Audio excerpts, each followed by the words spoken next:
Huh?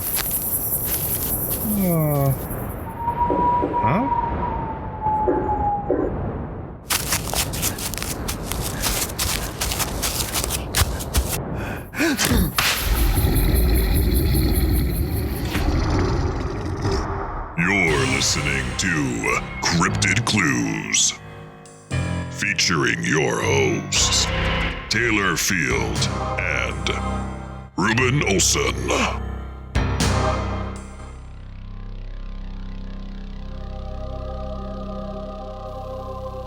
Hello, ladies and gentlemen, and welcome to another episode of Cryptid Clues. I am one of your hosts, Taylor Field. And I'm Reuben Olson. Yes, and we got a great line of topic cryptids to talk about today. But, Reuben, where can they find us? Well, you can check us out online at CryptidClues.ca. That is our main webpage. There are blog posts. You can check out the episode you're listening to right now and see relevant pictures and information. You can also reach out to us at cryptidclues@gmail.com. If you have an encounter and you would like to share it with us or with the rest of the world, we'll get your permission first. Drop us an email, please.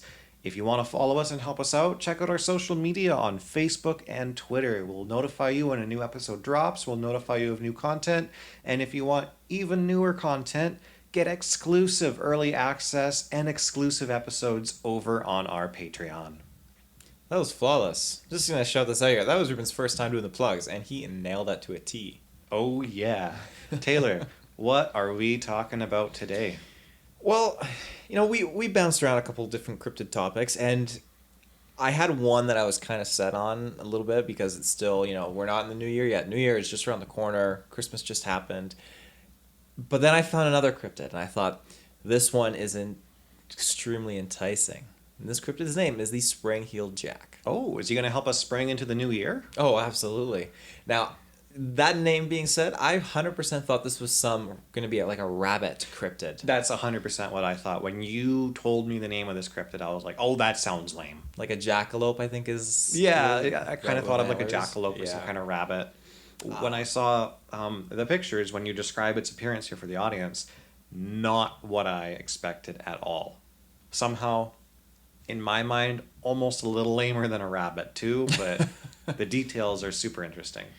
Very unorthodox, and I'm going to talk more to it about it being, in my opinion, kind of almost like a vigilante of sorts, but maybe vigilante is the incorrect term. Masked assailant or something, I don't know, but that's aside, we'll get to it. The venom of the old days. Yeah. Yeah, so in this description I have here, this cryptid, from English folklore originally, donning metal claws on its hands and eyes that resembled fireballs, as some people have noted. It's been claimed... Red eyes. Red eyes again, exactly. It's been claimed that this entity wears a loose-fitting black jacket with a helmet and a tight-fitting white garment. However, other versions and sightings claimed he was more upright and had the appearance of a gentleman look almost, so top hat, black polished coat, etc. It's also recorded in a numerous amount of cases during the 1860s that this entity had a wicked smile of unimaginable terror. Now, again, you mentioned the red eyes. That's great thing to pinpoint because, as we spoke again, check out the Krampus episode we did for Christmas Day. There's a lot of cryptids that have red eyes, and their intentions are less than positive. I do have some accounts here, but I just wanted to quickly inquire with you overall first impressions of this thing. My first impressions of this thing would be summed up by the Batman-like picture when you Google it, where it's like a guy in white pants raising up some fake bat wings, and he's wearing a little funky hat with a big feather on it. What the heck are we talking about? Yeah. What are these reports? What does he do? You mentioned claws. Claws, and it doesn't seem like it's anything as... I was going to say traumatizing, but it's traumatizing to these individuals. But it's nothing along the lines of, like, murder. It just seems to be, again, this first account I'm going to reference here. Took place in 1837 in London. So the first incident was with a man named Jack. Coincidentally, we're talking about Spring-Heeled Jack, but this was a businessman returning home late one night from work. Now, as he puts it, He was suddenly shocked as a mysterious figure jumped with ease over the high railings of a cemetery, landing right in his path. Now, there was no attack that was reported to have happened, but the submitted description detailed a disturbingly muscular man with devilish features, including a large, pointed ears and nose, which was, the nose wasn't protruding, the eyes were glowing and protruding. The glowing and protruding eyeballs. Yes. That's kind of weird. Why were his eyes bulging out? No idea. Again, just spring-loaded eyes too, not just absolutely, not just his feet. Absolutely. Now, another early sighting of the spring-heeled Jack. Jack be nimble, Jack be quick. Jack has protruding eye sockets. Doesn't work. That didn't work at all. So another early sighting of the spring-heeled Jack started in October 1838, when a woman by the name of Mary Stevens was walking home from her parents. This is in Battersea to Lavender Hill, where she worked at a post in a house. A tall, coated man leapt from the building into the street. He then grasped one of those G words. One of them. Yeah. Onto her with his metal claws. He actually made an advance and was kissing her, and while he was kissing her, he began to tear at her clothes. So after her screams were heard, the aggressor fled the scene, leaped back to the building he originally came from. So following this account, many more stories of this spring-heeled man occurred, the most notable being the Alsop Case. So again, this individual, it seems like, he just jumped in. This cryptid entity jumped in, clawed at this woman's clothes, and just kissed her. That's all I could find. I don't know if there were some more like sinister intentions that were involved with that, but it just, at this point, it doesn't seem like it's good at all. No, I mean, at this point, besides the whole jumping thing, it seems like this could be a person. Yeah. And it's really reminding me, like, for the time frame and stuff, as being like a Jack the Ripper kind of scenario where you had this unknown person posing as like a supernatural murderer entity thing. Absolutely. On the note of the Alsop case, this was something that was published in a variety of newspapers. Jane also recalls the moment when the attack unfolded. So, quote unquote, I answered the door of her father's house to a man claiming to be a police officer, who told me to bring a light, claiming we have caught Spring-Heeled Jack here in the lane. I brought the person a candle and noticed that he wore a large cloak. The moment I handed him the candle, however, he drew off the cloak and presented a most hideous and frightful appearance, vomiting blue and white flame from his mouth, mind you. Like a dragon. Like a dragon. Now, this is, again, while his eyes resembled red balls of fire. So, it's worth it to note, quote unquote here, that is done there. The spring-heeled Jack didn't say any words, but had grabbed onto Jane and again ripped at her clothes with his metallic-like claws. She managed to get away from him, but not without suffering cuts on her neck and arms from the claws. One of her sisters actually arrived to help her, after which the entity had fled. So again, same thing. This is also happening, I believe, within the same year was when Jane's account took place. Same year as the first encounter where the man stumbled upon him in the cemetery. That's super creepy that like the first encounter they stumbled upon him in the cemetery and now he's just ripping away at women's outfits and stuff. Yeah. Again, it's worth noting the terrifying face. The metal claws have been reprised again with this experience and this encounter. And it doesn't look like there was any kiss or anything much more like close up and personal. Just the fact that he got claw marks on her neck and arms, which makes me think maybe if he was on the neck, he was trying to like go in for a kiss, or like she was resisting and he was pulling her in. Ew, that's super weird. Yeah. Makes me think that it's very human though. Like, did it speak at all? Well, no words were said in that experience or that encounter. It's worth noting, though, more attacks kept happening to the point where, this man's name is John Cowan. He was the Lord Mayor of London at the time. He'd actually made a public announcement in which he read aloud complaints from concerned citizens, which included various accounts of being assaulted by, again, you guessed it, a spring-heeled Jack.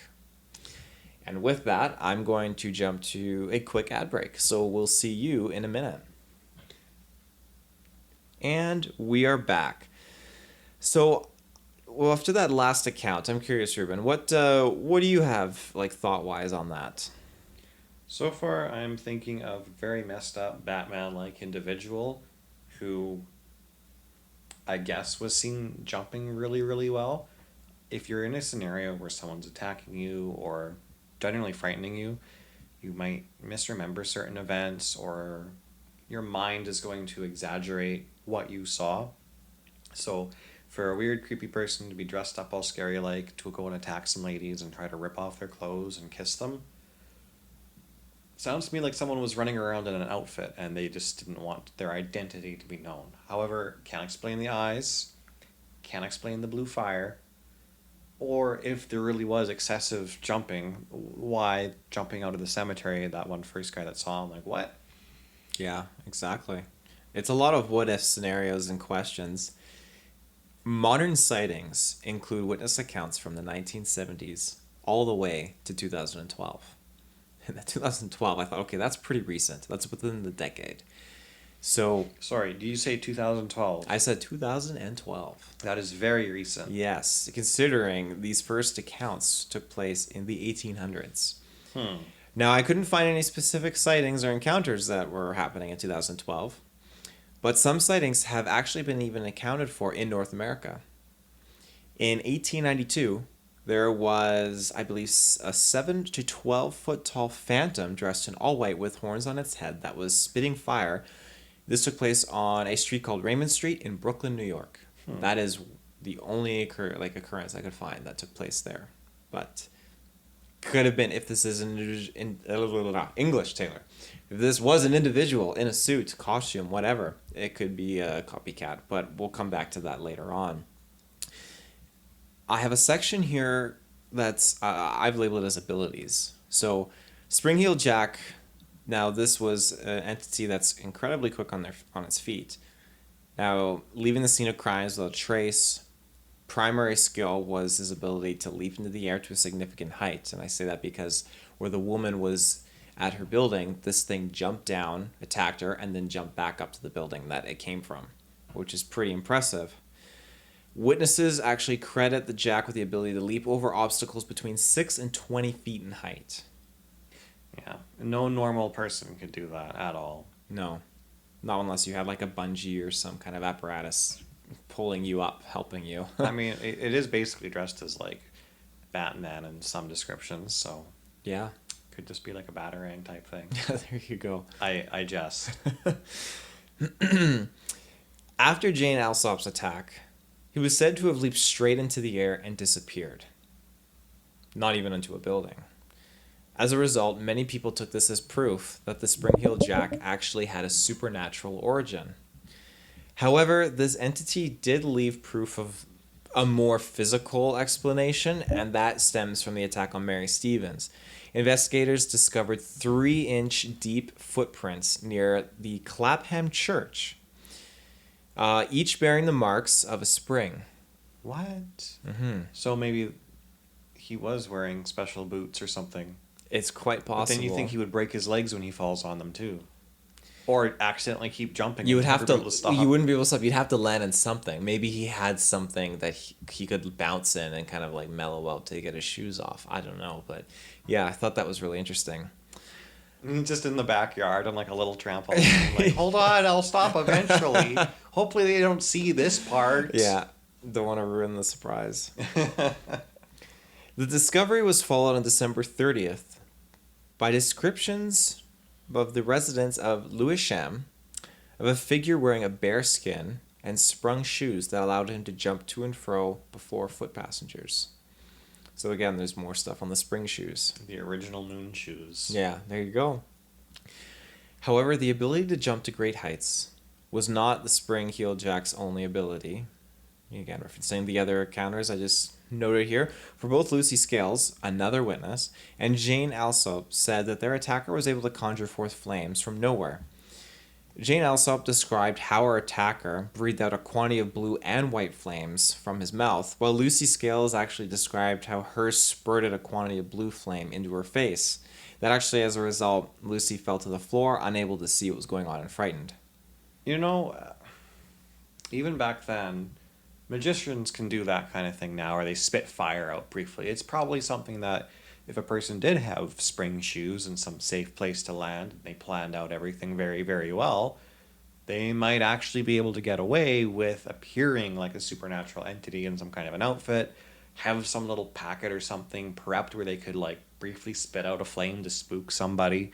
That's going to throw a person off, and it's going to make everything else seem even more wild. Exactly. You're completely right. In the aftermath of Lucy Scales' experience, she suffered from severe violent fits.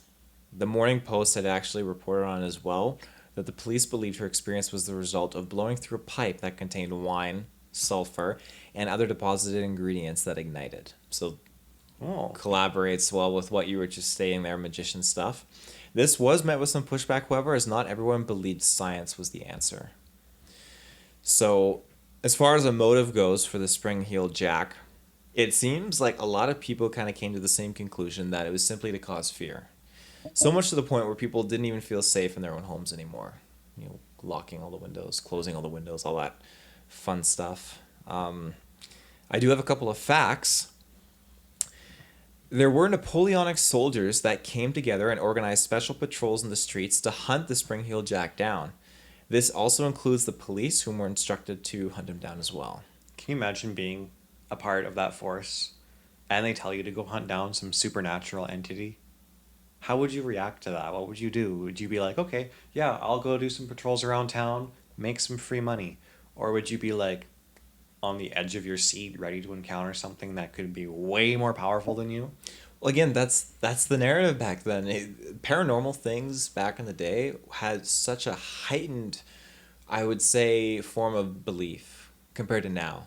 So much the police were hunting this individual down. Granted, now the police probably didn't associate it with being a paranormal entity. They probably just went with the theory of, hey, it's blowing something through a blowing pipe containing all these different chemicals to create that reaction.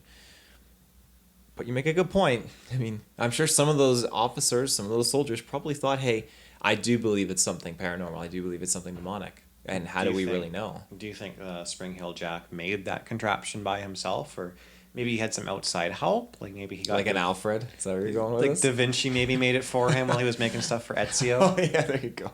It's worth noting Spring-Heeled Jack actually appears in Assassin's Creed Syndicate as an antagonist. Are you screwing with me right now? No, I'm not. I've beaten Syndicate. I don't recall this whatsoever. Spring-Heeled Jack is featured as an antagonist in the video game set in Victorian London, Assassin's Creed Syndicate. I know Jack the Ripper was in it, but I had no idea Spring-Heeled Jack. Yeah, there's actually a few other references in pop culture too, including the Elder Scrolls Oblivion, where you get a pair of boots called the Boots of Spring-Heeled Jack. Allows you to jump higher than normal. Your facts are so much cooler than mine. That has made my night. I mean, there's a bunch of other things. Like, I guess it's in that, there's a couple of different movies and shows and stuff that make reference to Spring-Heeled Jack. Spring-Heeled Jack appears in a couple of novels. There's some BBC drama series. Luther features a character playing Spring-Heeled Jack. Jekyll and Hyde, the 2015 one. Right, yes.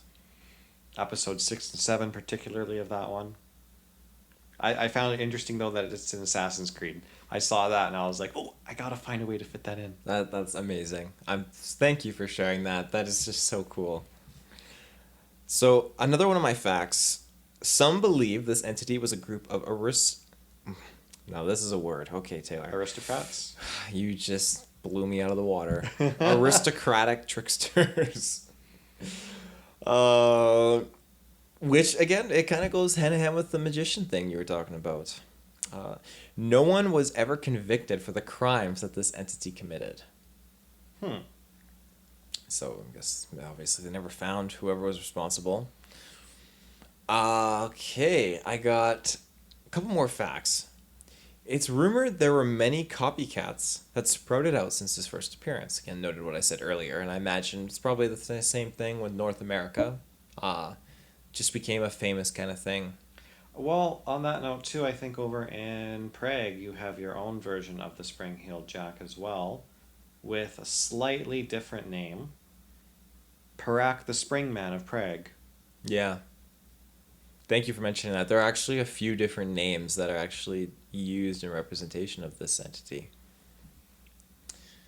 Many. Whoa. Okay, so sorry, I was looking into this here. Parak went on to become a folklore hero, even starring in several animated superhero cartoons. Oh, well, So there you maybe go. this is a better version of Jack here. A better version of Batman. I'm kidding. No. Can you imagine if we ended up with that instead of Batman? The face Ruben just made at me. I know you can't see it. It was complete disgust. Complete disgust. You're watching your DC shows. You've got the Flash. You've got Wonder. You got all these characters, and all of a sudden, Parak Prague. Spring Hill Jack. Prague. from Prague. Couldn't imagine Spring Hill Jack in the new Justice League, the Snyder Cut specifically. Superman versus Parak. There you go. It's the Parak attack. So, closing out my facts here, many individuals believed he was alien in origin. And I'm going to get your thoughts on that, Ruben, after this next ad break.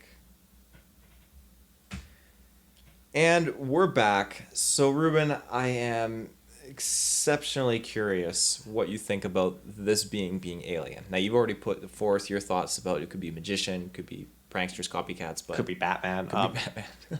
An alien, though, that is, I want to say, the least likely thing, but I'm going to roll with it for a second. I'm going to imagine up in space, some lonely alien entity is like, how can I go screw with these humans?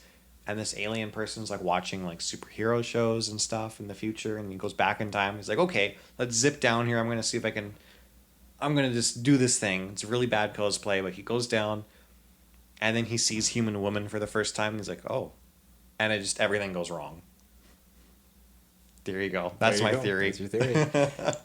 So that is, again, all my facts, and that kind of concludes my notes. And in my closing thoughts here, really, like, I mentioned vigilante at the beginning, and to me, I feel like you have an individual who was maybe using science to their advantage and was up to no good, was doing things that they shouldn't have been, and Overcome with lust. yeah, and significantly hurt and traumatized women in this time period, caused fear. So I do believe this is a man. I just wanted to throw it in here because this was an entity that was allotted in cryptids when I was looking through all these different cryptids and such. And I loved the amount of history there was attached to this entity. Mm-hmm. Well, what made it the way it is? Like, why would Spring Hill Jack be so evil? Did he like hear bad stories growing up? Did his parents teach him about Krampus? He wanted revenge. Well, there you go.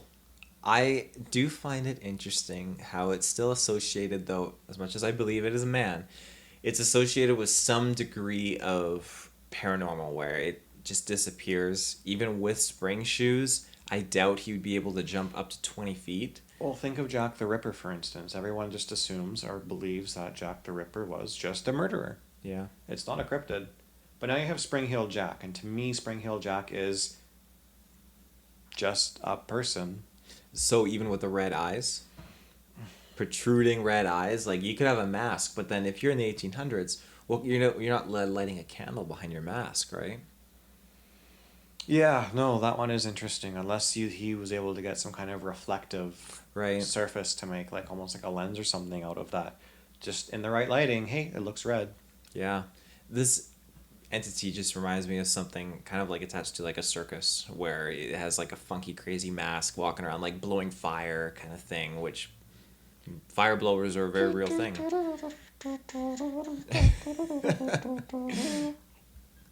Ruben can score the whole episode. There we go. But yeah, I just think that this is not necessarily an alien. I think it's a man that just got up to no good. I really do. He did some very horrible things, and just like Jack the Ripper, it was never caught. Yeah, I agree with you on that one.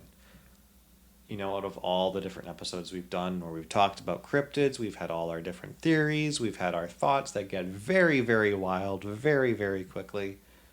This one's just busted. Yeah, which is fair. I think it's okay. Like, not all of these crazy cryptids are ones that we can just... I mean, we're not proving anything. We're just having good discussions. But yeah. I like the aspect where we can kind of find something and we can kind of nitpick it a little bit and just kind of break it down and categorize it. And I think we categorize Spring-heeled Jack into the area of non-existent cryptids. Tomorrow on the news, Spring-heeled Jack finally captured. Oh man, our ratings for this episode would go through the roof, and then crash and burn because we disregarded it.